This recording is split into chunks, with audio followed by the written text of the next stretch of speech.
Well, welcome back. We are now joined with Connor McKemey. We are so happy that you're here to kind of share your story a little bit. I think my follow-up after we had chatted a little bit earlier today, how have you continued to stay so strong throughout this whole thing? I'd say without a doubt, it's the friends and family and the loved ones in my life, right? Like, we can't be on this journey alone. And I've been so fortunate to be surrounded with an amazing community, whether it's here in High Point, Greensboro area, back home, just south of Charlotte, and just all over the country. We have people supporting us, and it means the world when you know you're not fighting this fight alone.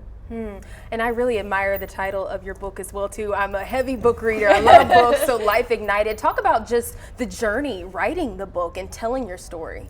Yeah, so I worked with this company who helped take this original idea and make it a reality within about 10 months. So it was super cool. With the speaking and everything else, I had been writing these stories down as time had gone on, but to see it come together, to see the artwork, be a part of this, and just to have it in my hands basically at the beginning of this year, it was incredible. And then you just get it out and have people reading it.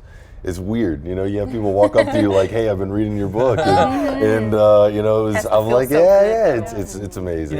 You and I were talking before we came up on television, and one thing you said that I loved, you said that a lot of times you'll go to schools and you'll encourage the students to read the book first, because you get that over with, and then really it's what you do with your life after that. That is the point, right? I mean, talk a little bit about that. Yeah, 100%. So, the book is a growing up story. So I think when we go to schools, it helps paint that picture of what they're going through in a little different perspective. But the reality is our fight with mental health, our fight for, just enjoying life is going to be an everyday battle.